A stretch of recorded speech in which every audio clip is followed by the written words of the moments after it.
అవన్నీ ఉంటాయి. అవునవును. అవన్నీ నీళ్ళు వెళ్ళిపోయినాయి. అదే లారీలు. పటేల్ రోడ్ ట్రాన్స్పోర్ట్ అట్లాంటివన్నీ ఉంటాయి. అవన్నీ నీళ్ళు వెళ్ళిపోయినాయి. ఏంటంటే అప్పుడు నేను ఫస్ట్ దాదాపుగా నేను లైవ్లు ఇచ్చాక టీవీ9లో కూర్చున్నప్పుడు అప్పుడు కాసేపటి తర్వాత ఎంక్వైరీ చేస్తే దాదాపు 6-7 గంటల తర్వాత ఈ విషయం బయటపడింది. ఈ మొత్తం అసలు ఎక్కడ ఏంటి అనేది మూలాల కోసం కొట్టుకోవాల్సి వచ్చింది ఇంజనీరింగ్ డిపార్ట్మెంట్ అంతా. ఈ లోపు పాల ప్యాకెట్లు ఇవ్వాలి, ఎందుకంటే బయటికి రాలేరు, మురికి నీళ్ళు ఇళ్లలోకి వెళ్ళిపోయి దారుణమైన పరిస్థితి. సాయంత్రంకి 6కో 7కో బయటపడింది అసలు విషయం. ఆ గేటు తీయగానే వరద పోయింది. 1 గంటలో పోయింది వరద.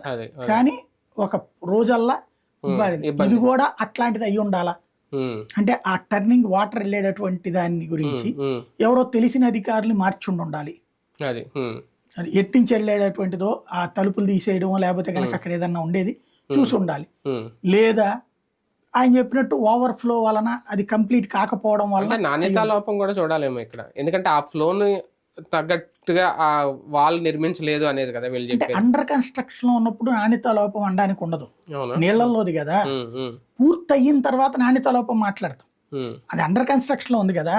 అండర్ కన్స్ట్రక్షన్ లో ఉన్నది నాణ్యతా లోపం. అండర్ కన్స్ట్రక్షన్ లో ఉన్నప్పుడు నీళ్ళు ఫ్లోటింగ్ ఎలా వదిలేసారు అని కూడా వదిలింది కాదు కదా, వీళ్ళు పైనుంచి వచ్చి